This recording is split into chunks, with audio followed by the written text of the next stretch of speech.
Hello, hello. Welcome to the Five Talents Podcast. I'm your host, Abel Pacheco.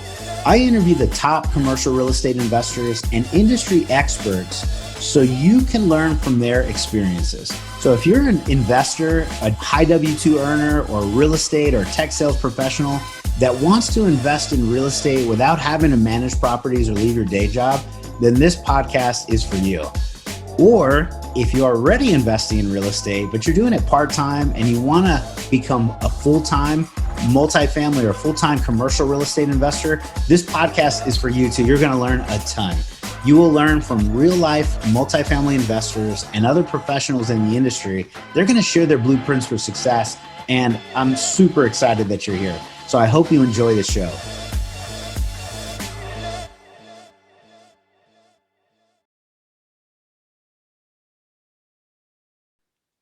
Hello, hello. This is Abel Pacheco, your host for the Five Talents Podcast. We are super excited yet again, to have another amazing guest, Dr. Conor Hogan. He is the world's leading high-performance neurosociopsychologist.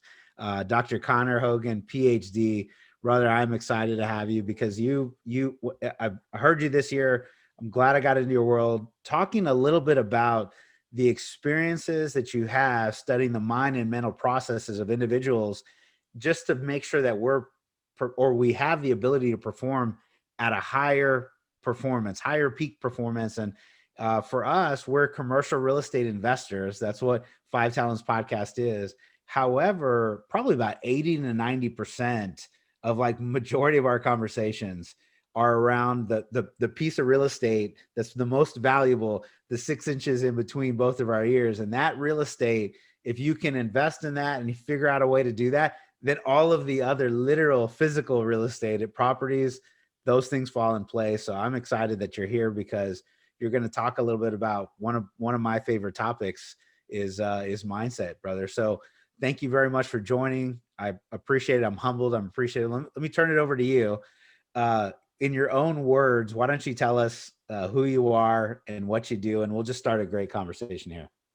Well, no, it's the pleasure's all mine. First of all, Abel. Yeah, we've we've met this year, and isn't it amazing? The internet, the power of the world, and what we have, and no more so than the power of our brains, and how we can actually invest that, or we can just waste it. It's up to ourselves. Um, Before I kind of knock into what I'm saying, I just want to kind of pop into what you were saying.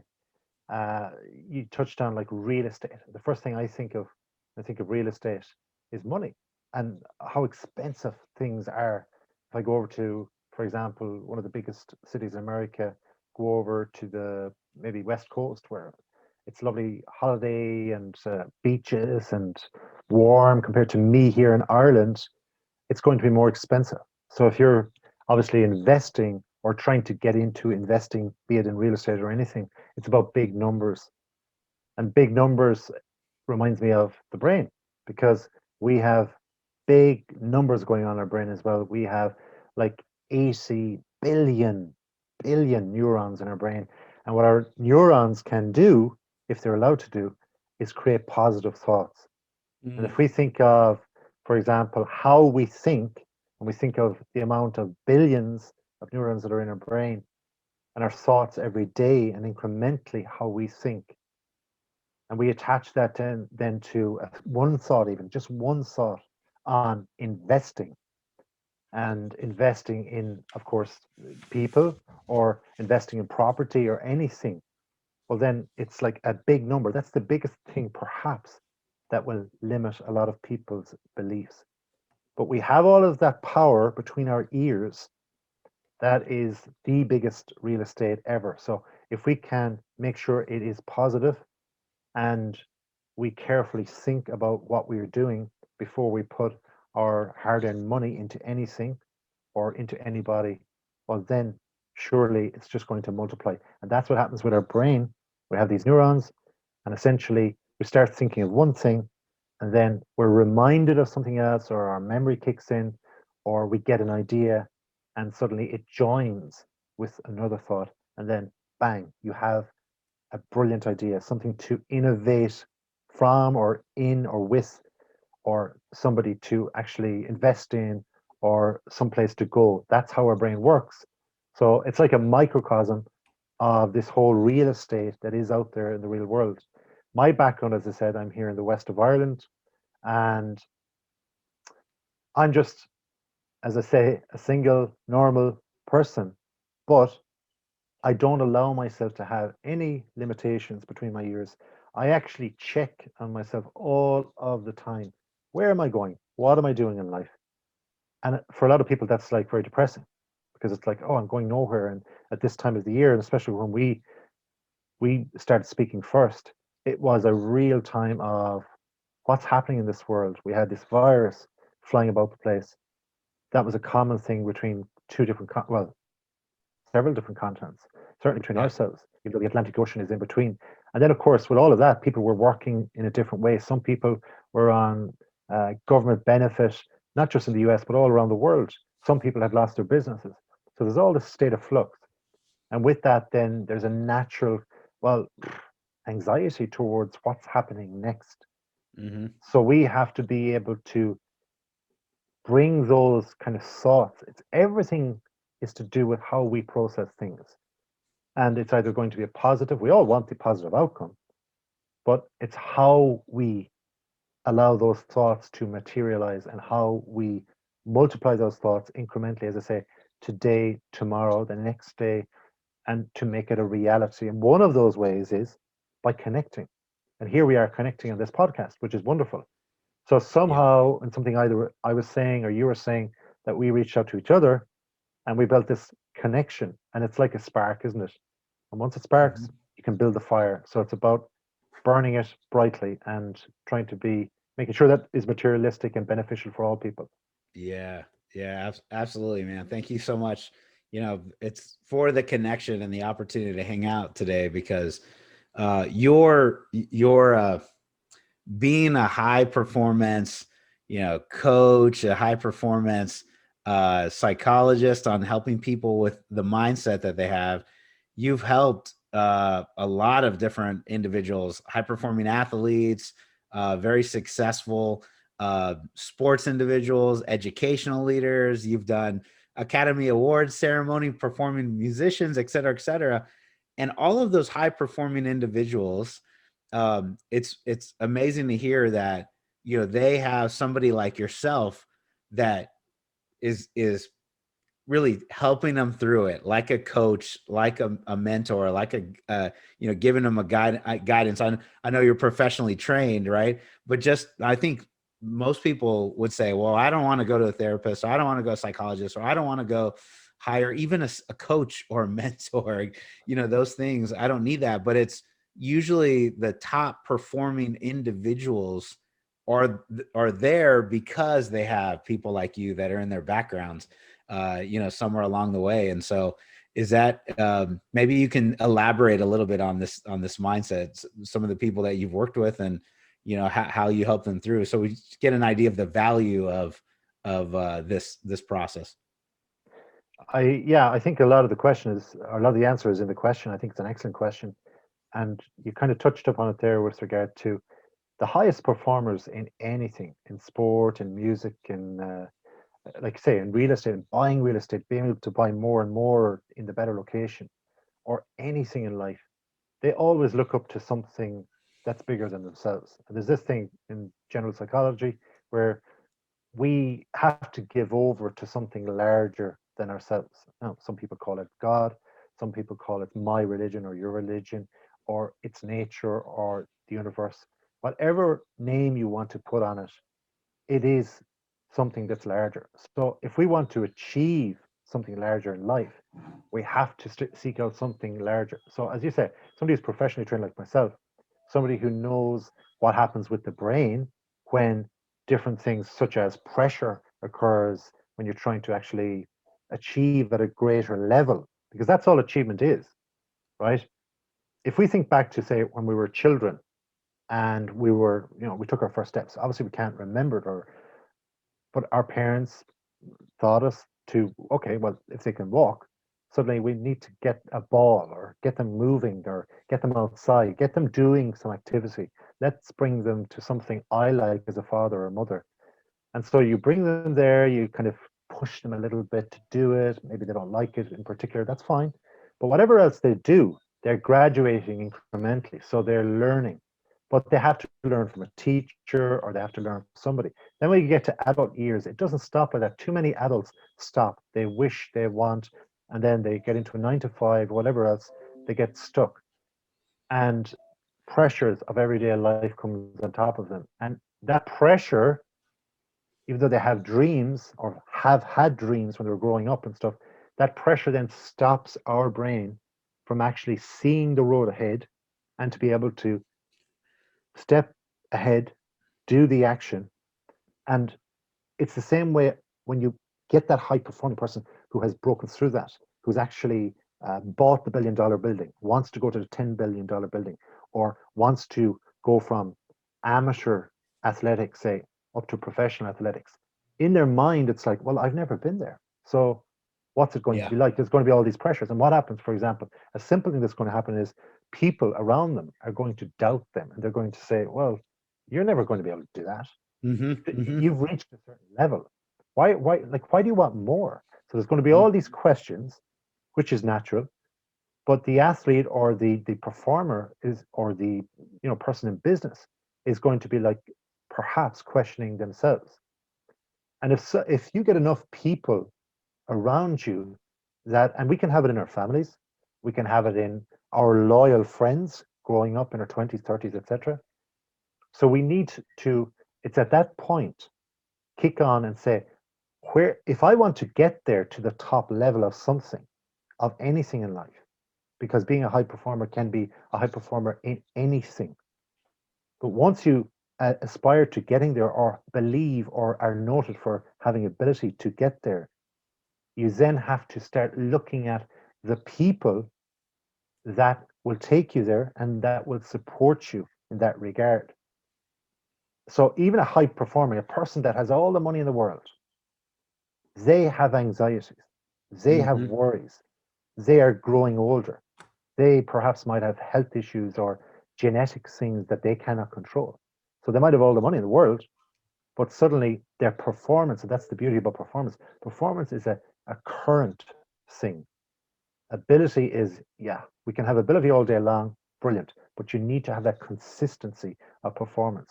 So you need a consistent person around you that knows how the mind, the brain, the body, and society will work. And that's where all my kind of background comes from. That's where I've been always intrigued about how people see people this way, how some people achieve in that way, how some people are better. Like if you take two physical athletes, for example, the same height, the same weight, the same, for example, speed, the same ability or skills with the ball. Why is it one can go to the height of professional sport and someone else can be just lingering, uh, overachieving maybe at the amateur status or in the local community? The difference to me is between the years again, and it's how they manage things, how they befriend people, how they think about things, how they deal with pressure, all these different things. And once you can figure out techniques of how to do, for example, one thing, often I was the, about to ask you. So yeah, everything that I'm hearing, well, let me pause you before you start, right? yeah, So everything I'm hearing is like that's amazing. All this pressure and anxiety that builds up in anybody's life, no matter where you are, it's relative, right? Mom taking care of her children, they're going crazy, or a person at work that's dealing with a multi-million-dollar transaction, or somebody out on the field, right, working hard and in a trying to perform and trying to win a game. It's all relative, and as that builds up, is kind of what I'm hearing is, if you have the right techniques and tools or tactics and support to kind of help you, now you can learn how to process it differently and then have that peak performance. Did I hear that kind of right? absolutely, absolutely. And Okay. then the great thing about it is once you do it once you have a tool, there's many tools. We could go on all day about the tools. But if you have a tool that suits you and that you use and you feel that it suits you and you trust it, Yeah. and you can kind of perfect how you can utilize it. And once you come into that first situation and you've practiced it enough, there's this beautiful underlying thing that's happening in our brains called neuroplasticity, which means that Mm-hmm. if we continue to do one thing over and over and over with our brain, it's going to build stronger connections, Mm-hmm. and it's almost like a muscle. When we go to the gym, we want to have big biceps. We go in first day of perhaps a year's membership, and we're like, a little bit out of shape. You got to lift the, we got to lift a 2 Yeah. kg or 2 pound Uh-huh. barbell or dumbbell or whatever. And before you know it, if you do it correctly, if you do enough repetitions, then suddenly you're much stronger. And what happens is then when the pressure comes in, when Yes. the athlete or a musician steps out on stage, or a perfect person, for example, um, public speaking. There's many Yeah. people that's a side thing they have to do. So in real estate, it might be a fantastic wheeler dealer, but when it comes to presenting things, Yep. this is outside their skill set. Yep. But you can bring the same technique in there when you see like 2,000 people in the audience. That's awesome. Okay, well, so I do want to learn about the tactics, but let me stay on this path one more time because this is an amazing conversation, right? Where this everything that you're going to teach us, I think, in a second or a couple of bullets, to help a tool or two to kind of get out of that mindset. The reverse happens if you are thinking negatively or you're thinking about the things that will uh, keep you from having success. And if you've never broken through, maybe you can tell me about this, the neuroplasticity part of it, which is, if I understand this correctly, also, if I fire those neurons, 80 billion of them, and there's a path that every time I feel pressure and anxiety, I go to the negative mindset. This isn't going to work. I can't do it. I'm going to fail. I don't even know why I'm trying. You start to doubt. Those neurons start to build up muscles and energy, or build Exactly. up the muscle, and they get used more than the positive ones. And if that's the first thing that fires, that's like that's neuroplasticity, right? I keep pushing in the same way until I bust out of it. Is that accurate? Absolutely. I think so. If you, for example, what is a thought, right? First, What is a first, thought? first time something goes really wrong, right? So Mm, your house yeah. burns down, right? You Uh, come back, this beautiful house, you're walking back from work or whatever else, or you're in a car, you come back and you see this blazing inferno. Oh no, what's the thought? The next thought is going to be, where's my safe? My money's in my safe, or my private documents. Oh no. So you start thinking, I have lost something, right? So if we take that sentence, I have lost something, you've got like negative words in that. So then what happens? You go away from that particular situation. You ring the fire brigade or fire machines or whatever. Then you bring your friends or your family and say, you're never going to guess what happened. Something burnt down, my house burnt down, my documents are there, my cash is there, etc. And then all the people start talking, oh, you poor thing. Oh, did you lose anything? And it's loss, loss, loss. I've lost. lost Yeah. something. So in that scenario, that's like the word loss is going to come up a lot. If if you invest in something, not all investments are going to be fruitful. So Hmm. again, oh, you lost 5 million. I lost 5 million. You tell your friend, you Yes. lost. You play sport. Ah, you lost. You didn't play well because you lost. So take that word lost. That's going to fire one of those neurons. Every time Wow. you have a conversation with somebody Wow. about loss, it's replicated. So we think of the subconscious. Even if you're wrapping a sentence or a paragraph around losing somebody, losing something, it's loss, loss, loss. And then that goes, it's into your brain, fed through your mind, the emotions start connecting with it. And then you become attracted, guess what? To more loss. So it's like a More poker lost. player. He goes out or she goes out, and she's like, I'll just pop my money on this one on red or black.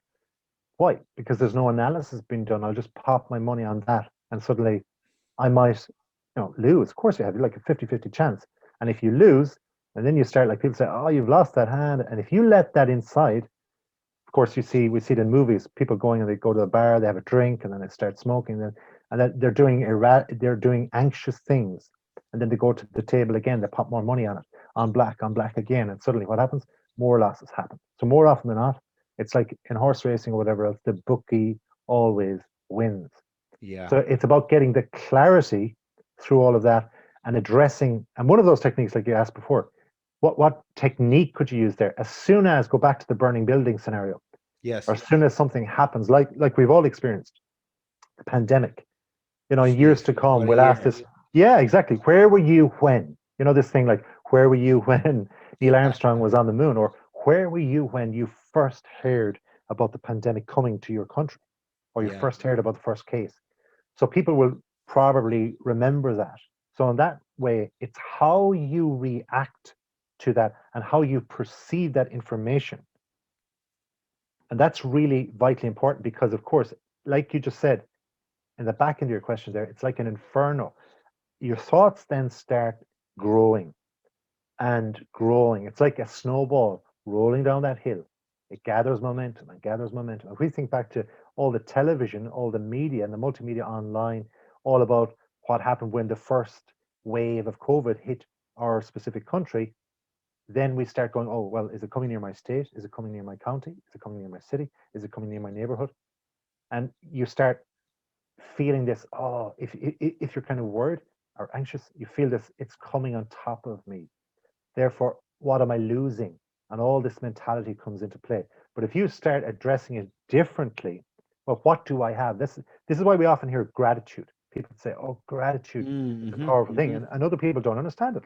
But the thing is, if you take the start of COVID, we start going, well, okay, what do I have? What is really entirely important here? This is a pandemic.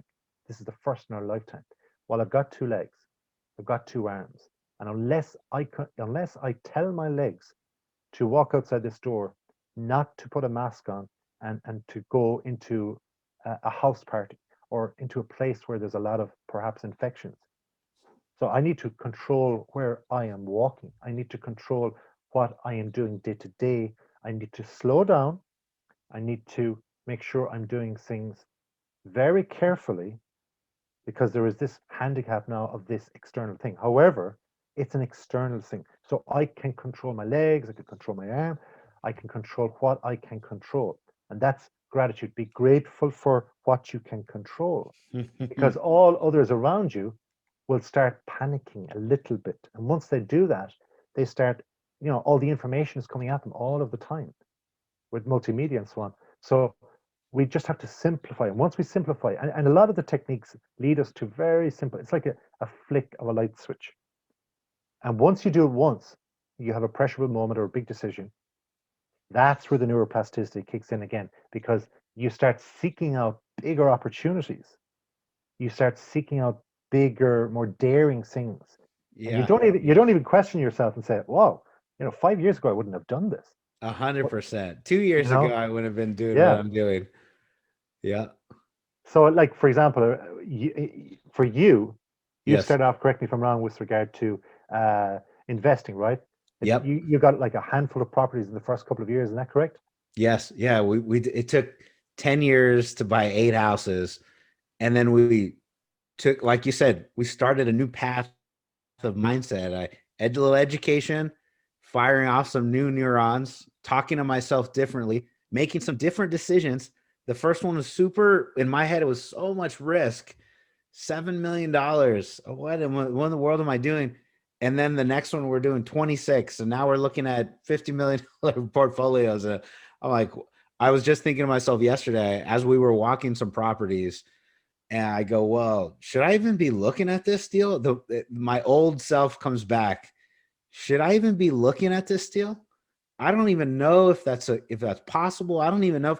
And then I kind of had to stop myself and correct myself. And I said, well, the question I asked myself was, what do multimillionaires in commercial real estate investing, what activities do they do? Would they walk this property? Would they go talk to the broker? Would they start, looking at it? Would they throw an LOI and an offer? If I don't do those things, I'm never going to be in a position to actually go do those things. So I better start doing what they're doing. And they look at properties, analyze numbers, put deals together, and make offers. That's what they do. So I'm like, okay, it's a stretch, but it was the old mindset came back. For 10 years. I told myself I didn't think I could buy an apartment complex. I didn't think I could buy a commercial real estate. I said, I'm a $200,000 guy. That's it. Abel. And that was my old limiting belief. So yeah, that was it. But it's funny how you just said that. You said there was a time where okay, you're buying, and then it's like 7 million, and then you got to a certain number, and Yeah. then it kicked in. Your questioning system was like, "What am I doing?" Right?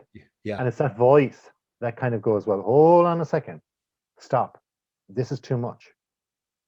But that voice, and we talk about the neuroplasticity again, that voice is going to be a different voice coming through. So in 5 years' time, if you start saying, okay, 5 billion is my new ceiling, you get to 5 billion, Yeah. Yeah. that voice comes back again and says, hey, oh, hold on a second. What are you doing? Are you sure this is okay? This is not the guy you were 10 years ago, whatever else. Yeah. But that's Yeah. that voice is now surer than it was before. It's going to use different language. You can code it to be more positive, deeper. It can use more detail. It can be more specific. So you can recode that in your subconscious as well. Wow, I'm excited. I'm excited. So, mo- uh, well, this is a great conversation. Even if we ended it here, it would be extremely valuable. So I'm appreciative of your time. But since I have you, we'll ask a few more questions for those in the, listening. Hello, hello. You're listening to the Five Talents Podcast. I'm your host, Abel Pacheco. If you're enjoying this podcast, then I know you're serious about achieving financial freedom. Are you ready to create your own path through multifamily investing for yourself and your family? Then I know you're going to appreciate our Investor's Guide to Multifamily Investing. It's titled Tackling Commercial Real Estate the Easy Way. We use this guide to invest ourselves in $93 million worth of real estate. So we're going to show you the basic mechanics of multifamily syndications and how to evaluate your next passive investment opportunity. So the best part, if you subscribe to our podcast now, leave us a review and a rating. I'm going to give you a free copy of our ebook. So please take a moment to do that now. Once you've done that, go to 5tcre.com/ebook, 5tcre.com/ebook. Make sure to let us know you left a review and we're going to send you a free copy. So thank you so much for subscribing to the Five Talents Podcast. We really appreciate it.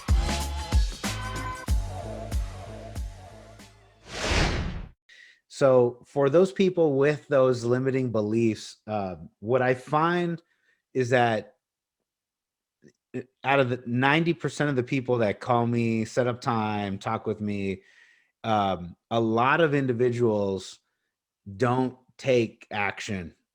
Um, Out of all the people that are on the phone or talking with me or actually moving forward, there's probably a 10x the number that I never even spoke to. They just never reached out. They've listened to some podcasts, they've done a little education, they've connected here and there, but they've never been able to pull the trigger. And I even have some people that say, Abel, I need help.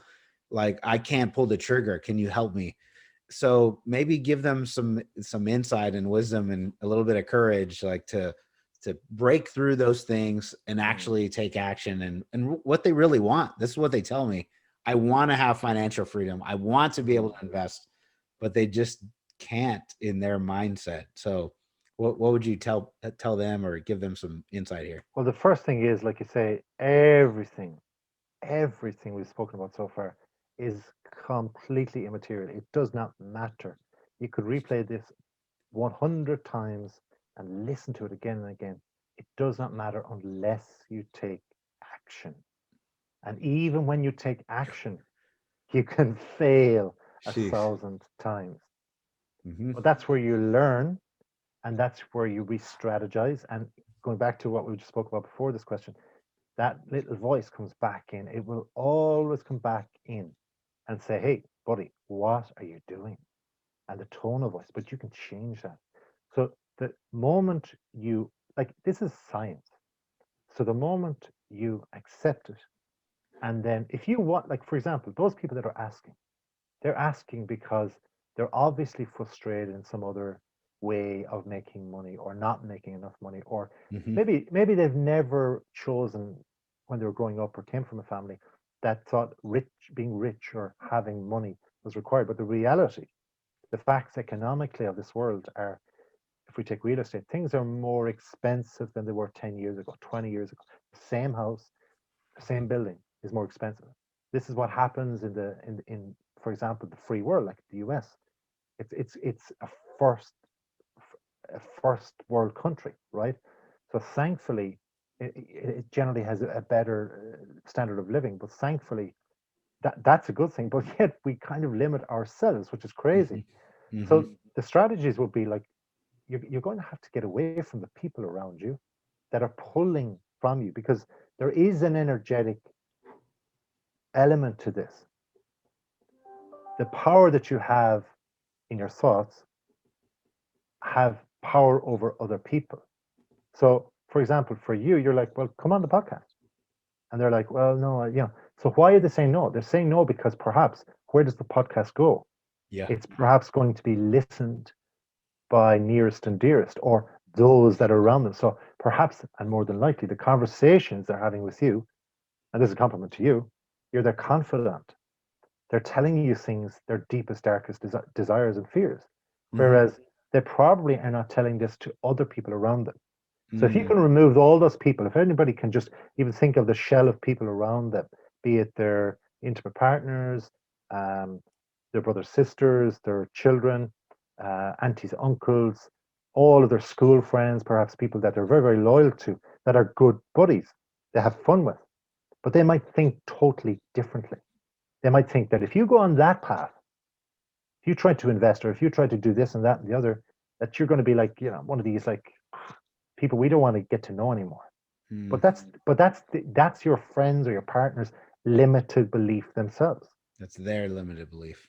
So Yeah. the people that are coming to you more than likely have done their research analytically. They're intelligent people. They know that I want more money or I want to get into something else because of the fact that I know it's not like the money I'm getting right now, it's not going to serve me. So if I look at my life and the way I want to live it, the way I desire, and that's coming from where passion, and you will not beat our own individual passions. But if people who are probably coming from a very good place to try and help you, saying, "Well, I don't think you can do that. I don't think there's going back to the words, the language again. I said loss, losing. I Yeah. don't think you can." Yeah. So if Yeah. we go back to athletes, like high performing athletes, take Michael Jordan. A lot of us in the lockdown saw um, The Last Dance, and one of the Mhm. intriguing things, the last couple of episodes, he loved when people doubted him. He just loved it because he had the internal mental processing to turn that around, sit on it, and wait for the next game or for the Yeah. next season. And he was like, "Yeah, mm-hmm," and Mhm. bang, then he would use his talent and perform out of this world. Yeah. So you will do that too. Anybody can do that. It's just practice makes perfect, and just listen to the science. And unfortunately, there might have to be a bit of a spring clean about the people around you. Now, if they're family members, you can't get rid of them. You might not be able to change their thinking. They might have their own limited beliefs. They're coming from their own level of awareness. But once you accept that, you're going to have less anger, frustration towards them. But then, if you show with the action, people love action, they admire, even if you fail. Yes. That Action, action, action. Yeah, that's awesome. Sometimes on that, sorry to interrupt you. Yeah. On the action side of it, what one of the things that I've realized is that what you just said, even if you fail, people, admire that the fact that you did it. And if you quote unquote lost it, in that mindset, like sometimes they can't even, some others that are maybe judging or critical or their limiting beliefs or projecting on you, it's just they didn't have the ability to do it themselves, and they can either use that, oh, I knew you would lose, right, to justify why they didn't take action, or Yeah. or just the other people are like, man, this is, you did it. And what I loved is when you said, hey, that tone of voice when it's talking to you, you have to take action. So if you didn't win and you didn't make the outcome that you wanted, you learn and you can take the action again and do it again. The action part is just awesome to hear you say. Well, that's it, isn't it? I mean, we see people doing things or going places, and then we're going to go, what do you do? You start telling people, did you hear about this person? Or, Yeah. such and such has done this, or they have a big laugh at them. But once you do it, if you're on the edge of the cliff with this thought right now, I want to go forward, I want to do something. What's the first thing logically you're going to do? You're going to look back, you're going to research it. Like we have got the internet. You can research, you can go into Google and say, who has done this before me? Is this possible? Hmm. You're not going to go out, well, unless you're Elon Musk, you're not going to Yeah. go Yeah. into space and just try something completely revolutionary. And even if you are, if you have that internal belief structure, go ahead and do it. Worst thing happens, you fail. But once you fail, you learn from it. Think of all the times, go back to when you're in school again, all of the times you had to do your homework and you hated it. And only for the fact that you were so small and you had your parents looking over you and an angry teacher in the morning, you probably would have walked away. But then the law was against you until you were whatever, late teens, and you couldn't leave school. Well, Yeah. that means there's like 10, 15 years there where you repetitively failed, but eventually got the ticket to get out of there. Yeah. Yeah. Yeah. And you just had to keep going through, right? If you're a toddler or an infant, I have a 3-year-old and a 1-year-old, and I wanted so bad my little one to start walking, right? And I was like, oh, I wanted her to walk and just, start fumbling around and, get after it. And I'm like trying to stand her up and pick her up. But if my little one, I guess the fact that she wasn't walking soon enough for me, if I think about it a different way and say, well, um, she's not walking now, she's never going to walk. That, that would have been the silliest mindset for me to have. But I'm like, oh, she's going to walk. Eventually I want her to walk. And then eventually she walks. We kind of lose that mindset where we think we can't walk when it comes to something like investing or finances or financial freedom. They're like, I can't walk because I'm a toddler. I'm never going to walk. But if we think about it, I mean, they just practiced in a lot of years and a lot of time, effort, energy, and then all of a sudden baby's walking and I can't get her to stop. Same with financial freedom and finances and investing. And I like something else you said, which was, don't, if you invest some money, there's potential that we'd not have success with this money. We lose it, right? Like you said, but it's not a loss. It's actually a learning experience.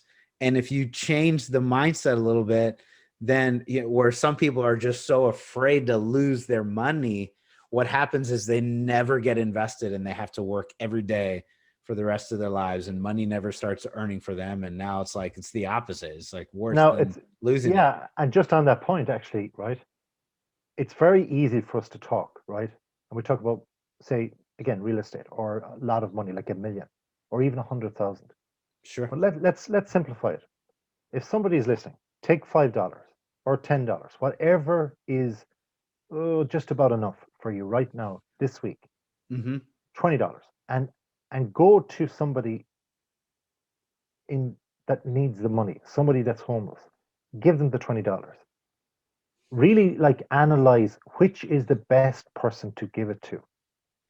The person who is like going to drink it all, or the person who genuinely is looking for a place to stay tonight, and see what they do because of that. Have a chat with them, see what it is, or go to a charity. See, but do your research. Figure out what charity is going to do whatever else better with that $20. And that's going to replicate, it's going to grow. They're going to put it into certain things.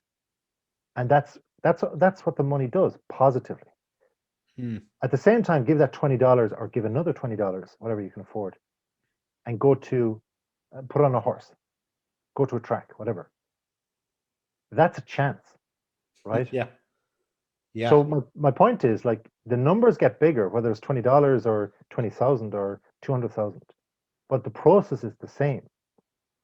You have open eyes, you can research, you can seek out the right people, and anybody who's seeking you out, you've been there, Mm-hmm. you've been through these limiting beliefs yourself.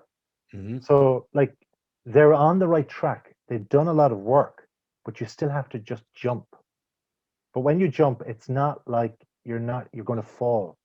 You will find your level, and then you learn from it, and you keep learning and you keep learning. There's a hell of a lot of learning. All these people that have made a lot of money have learned a lot through their years. Dude, this is awesome. Dr. Conor, this is an amazing interview. Thank you very much for your time. I'm going to have you back, and probably at our meetup, and, you know, we'll have to talk again, brother. I feel like we're just scratching the surface on this, but for those that are listening that want to get more into your world, maybe they've decided, like, I want to meet with Dr. Conor Hogan. I want to get in your world, you know, get coaching from you, et cetera, et cetera. Where do I go, and who do you want to reach out to you, and where should they go? So anybody that is in the high performance arena, so any professional sports people, anybody that's an aspiring musician, anybody that is wanting to do, like, has any limiting belief, anybody in business, anything like that wants to start up, like, there's a lot of different things you can do in this world. And right now actually is a fantastic time to pivot. So my website is docconor.com. So that's DOCCONOR.com. So 1N DOCCONOR.com. docconor.com. Awesome. And you are internationally published author as well, right? Yeah. A couple of, you know, your book titles or places to go pick up some of the information about, you know, what you wrote about would be awesome. Yeah, it's all on my website again, docconor.com, and it's all the links should be there. Okay, And okay. yeah, anything I'll be doing in the future as well. It's just a matter of, and you know, the social media associated with that is all kind of integrated into the website. And yeah, it's look, right now in this world, and how we met, we can have conversations very easily, or much more easier than with people. And when we were growing up, we had this like 6 degrees of separation. It's definitely halved at this stage. Shrunk. Yeah, So yeah, shrinking. the people are there. The people are there to bring you along. Everybody needs somebody to get to the next level, no matter what you're doing. And if it's not me, that's fine. But know that there are people there, but you need to take action to connect with them. And you have to understand from their point of view that they will work with you or for you, but they want sustainable success too from you.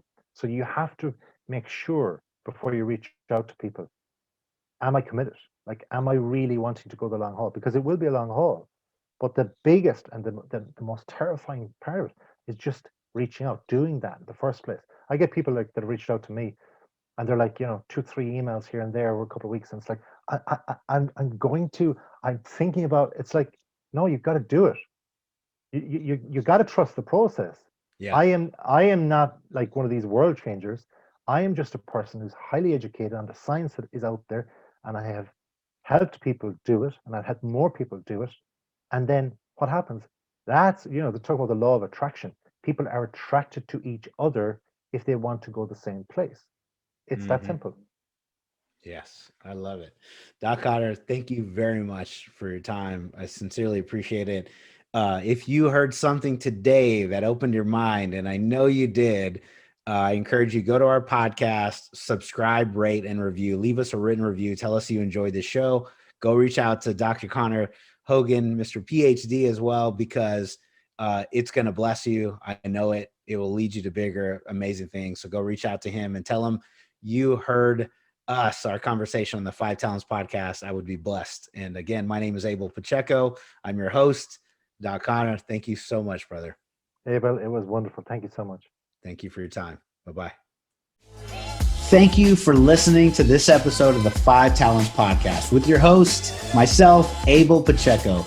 Each week, we're going to bring you interviews from industry experts and commercial real estate investors who followed their dreams and achieved massive success. Before you leave, let me ask you a few questions. Did you enjoy this episode? Did you learn something valuable? Was your mind stretched to what's possible and what you can achieve? Do you want other experts just like the one you heard today?